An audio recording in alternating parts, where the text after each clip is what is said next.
Meus irmãos, muitas pessoas dizem para mim que eu não creio no Antigo Testamento, que o Antigo Testamento passa em branco para mim.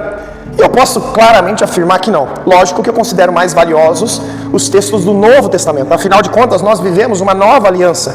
E nós vemos Cristo claramente no Novo Testamento. Não que eu não dê mérito ao Antigo Testamento, mas eu acredito que o Antigo Testamento expressa uma história entre a relação de Deus e os homens, mostrando como Deus é santo e o homem pecador. Cristo Jesus vem para mostrar a redenção que há no nome dele. E a partir de Atos dos Apóstolos nós vemos a obra do Espírito Santo acontecendo.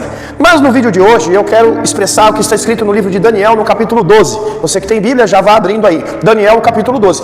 Quero também dizer, meus irmãos, que a Bíblia como um todo ela tem um teor muito importante para a absorção das nossas almas a fim de gerar conhecimento.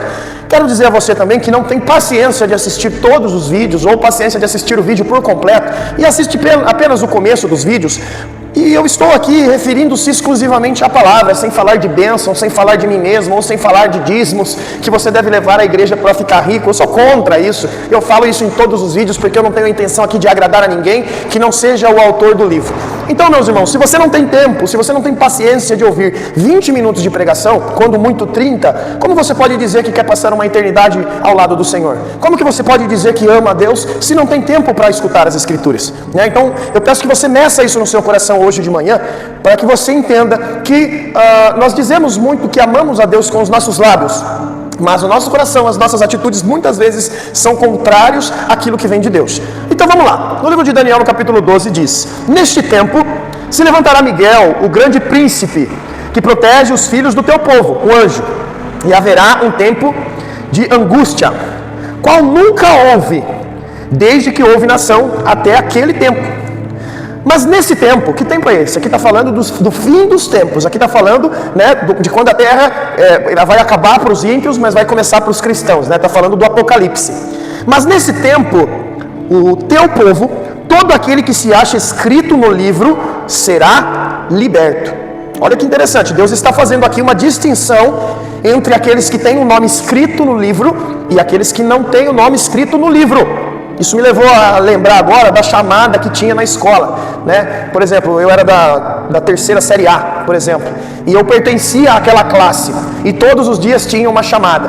Você imagina comigo que eu entrasse na classe errada, na terceira série B, e fosse ser realizada aquela chamada naquele dia, mas o meu nome, o meu número não estivesse ali naquela chamada. Imediatamente eu ia ser convidado a me levantar e a retirar dessa classe. Primeiro dia de aula, muitas vezes isso acontece, os alunos entram na classe errada, e quando entram e é efetuada a chamada, o nome de determinado aluno não está ali. Com quantos de vocês já aconteceram isso? Eu já vi, já presenciei isso na minha sala, Alunos que entraram na sala errada e o nome não estava escrito, Você imagina que no dia do fim, você sendo chamado ali pela chamada do livro, e você chegando ali diante daquela situação e o seu nome não está escrito, A diferença é que um livro, uma chamada te leva para um caminho de paz e outra para uma condenação eterna. Olha que grau, olha que pesados são essas palavras.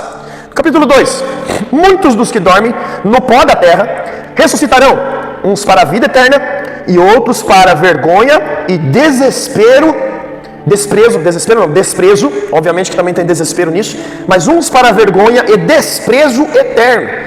Então você que não acredita que haverá uma eternidade de castigo, eis aqui o livro que está nos falando claramente sobre a angústia eterna, a dor eterna. Então da mesma forma que uns ressuscitarão para a vida eterna, você sabe o que significa eterno? Aquilo que nunca acaba, aquilo que não tem fim. Então uns são para a angústia eterna e outros para o desprezo eterno. Os que forem sábios resplandecerão, eles brilharão como o fulgor do firmamento. Os que muitos ensinam a justiça refulgirão como a estrela sempre e eternamente. Então olha esse texto que interessante. Os que forem sábios resplandecerão como o fulgor do firmamento. Os que a muitos ensinam a justiça refulgirão como as estrelas sempre e eternamente. Meus irmãos, o que esse texto está falando? Obviamente que ele falou ali sobre a vergonha e desprezo de Deus e a condenação. Mas o que ele está dizendo? O que é a afirmação? Vamos ler só até aqui que já tem um ponto final ali, a gente já entendeu a mensagem do texto. O que esse texto está nos expressando? Ele está falando que aqueles que têm o seu nome no livro da vida serão salvos e aqueles dos quais não existe, não tem o nome escrito no livro da vida, serão condenados. Então, claramente, a Bíblia nos mostra uma diferença que Deus fará entre homens e homens, uma diferença que Deus fará entre os seus escolhidos e aqueles que são destinados à perdição. Entenda bem, meus irmãos, a palavra aqui, ela está se referindo ao fim dos tempos, à salvação, e ele está colocando uma qualidade nas pessoas que são salvas, que é o quê? Os que forem sábios, os que sabem, os que conhecem. E mais, ele está dizendo aqui que há um segundo tipo de gente que ensina, que mostra o caminho. E é sobre isso que eu quero falar com vocês hoje. Nós sabemos que existem várias religiões, que há várias maneiras que as pessoas acreditam que devem se achegar a Deus. E muitas dessas maneiras foram ritos e ensinamentos que ao longo dos anos, na evolução da religião, foram sendo passadas às pessoas. Por exemplo, o catolicismo acredita muito na Bíblia, sim, mas eles também acreditam no catecismo, que é um ensino paralelo à Bíblia, é um ensino que traz uma sabedoria paralela à Bíblia. E isso é um erro. Os cristãos hoje, os evangélicos, eles estão com o costume de ler livros que falam sobre o livro, de ler evangelhos que falam sobre o evangelho. E muito pior do que isso, muitas vezes estão acostumados a nunca irem à Bíblia, mas frequentarem 3 vezes na semana uma igreja que fala aquilo, né, que é o filé mignon da Bíblia, mas não mostra o osso, né? Fala aquilo que é agradável, mas não mostra as realidades, porque se mostrasse, muitos não estariam indo a essas sinagogas gigantescas de milhares de pessoas. Entendamos bem que o verdadeiro evangelho, ele não agrada a carne, mas ele é contrário à carne. Sendo assim, sendo contrário à carne, esse evangelho então ele não atrai pessoas, mas ele distancia pessoas, porque a grande maioria das pessoas vivem segundo a carne. Meus irmãos, nós temos que entender que todas as vezes que Jesus multiplicava pão, curava enfermo, todas as vezes que Jesus fazia milagre, ele atraía multidões para si.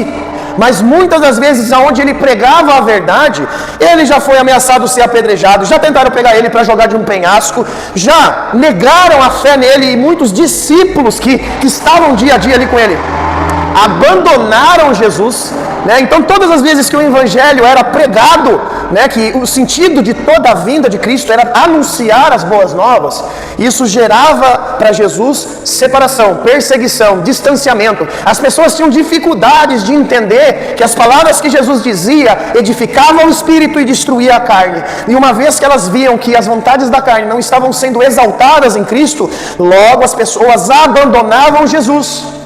E é por isso que eu quero falar para você, não acredite em evangelhos ou em líderes que pregam coisas que satisfazem os desejos da sua carne, coisas que satisfazem a vontade que você tem de construir e edificar coisas na terra. Então, quando você ouve o evangelho, onde as pessoas dizem que não, que você tem direito de fazer uma faculdade, tem o direito de ganhar 15 mil reais por mês, tem o direito de ter uma boa família, que você tem o direito de ter uma casa própria, que você tem o direito de ter o carro do ano, meus irmãos, preste bem atenção no que eu vou falar para você. Esse evangelho, ele não vem senão para exaltar a sua carne, e a amizade com a carne é inimizade contra Deus.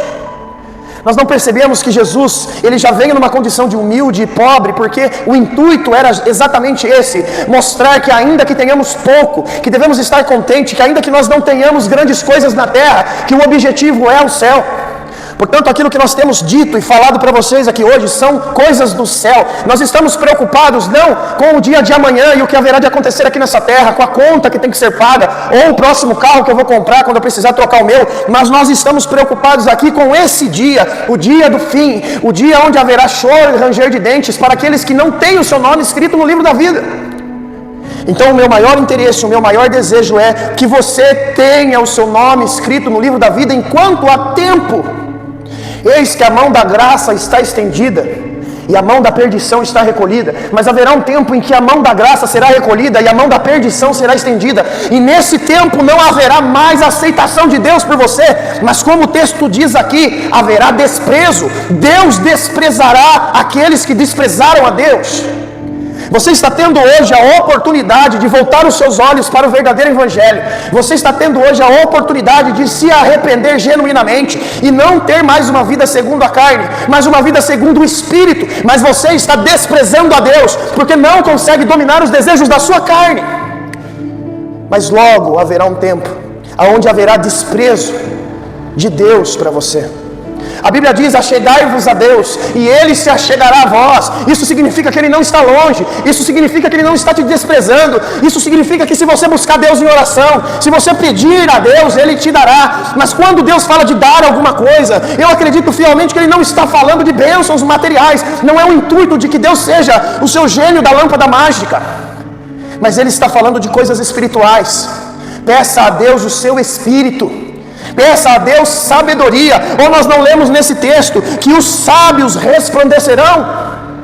Nós não lemos nesse texto que aqueles que ensinam resplandecerão, viverão?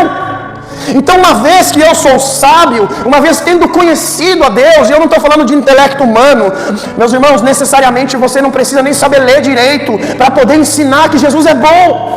Basta você ter provado dele, basta você ter vivido uma experiência com ele, para que você tenha a capacidade de ensinar. E uma vez que você ensinou, uma vez que você aprendeu dele, você resplandecerá, haverá salvação. Uma vez que você tem parte com ele, uma vez que as boas novas estão no seu coração e você as ensina, então você tem parte com Deus. E eu quero te dizer mais: muitos acreditam que têm a Deus, que conhecem a Deus, mas não têm uma obra, uma atitude que revela Deus em sua vida. Imagine comigo que você tenha nas suas mãos a cura, que esse copo aqui seja a cura para a humanidade, e toda a humanidade está doente, todo mundo está condenado a uma morte terrível, mas você descobriu a cura, e só você nesse mundo tem a cura, e a cura não custa caro, é um remédio simples que se encontra em qualquer lugar. O que você faria? Tomaria você apenas desse remédio para a vida e condenaria todas as nações? Ou você gritaria o mais alto possível, procuraria de maior forma possível de fazer com que todos tomem dessa cura? É gratuito. Nós recebemos a cura para o mundo. Este livro é a cura para a humanidade, e nós a recebemos gratuitamente. E a Bíblia ainda nos fala: de graça vocês receberam, de graça vocês devem dar. E tem gente cobrando para dar aquilo que nós recebemos gratuitamente. E ainda outros receberam, ou acham que receberam, mas na verdade reteram a palavra a si mesmo. Que amor é esse? Que você consegue ver uma pessoa que você diz que ama sendo condenada. Você consegue ver uma pessoa que você diz que gosta sendo a cada dia desprezado ali pelo mundo, ou tendo esse risco de ser desprezado por Deus no fim dos tempos. E você não tem uma atitude de chegar nessa pessoa e falar a verdade, porque você tem vergonha do Evangelho, porque você tem vergonha de ser abandonado pelos seus amigos, você tem vergonha de ser rejeitado pelas pessoas, porque o Evangelho nos mostra que isso acontecerá. Ou vocês não perceberam que Cristo Jesus, por pregar a verdade, Ele foi crucificado e abandonado até pelos seus discípulos. E esse Evangelho, ele é doce à nossa boca quando falamos dele, mas ele é amargo no nosso interior, porque ele faz com que nós venhamos a sofrer por ele. Ele faz com que em muitos momentos nós venhamos se sentir sozinhos, abandonados, para que nós pudéssemos olhar para Deus e perceber que Ele é o único que nunca nos abandona. Então, se você realmente ama a Deus, como você diz que ama, se realmente Cristo é o seu Senhor, como você diz que é, então você deve seguir um padrão esse que você não está seguindo, que você precisa tomar essa decisão de seguir hoje.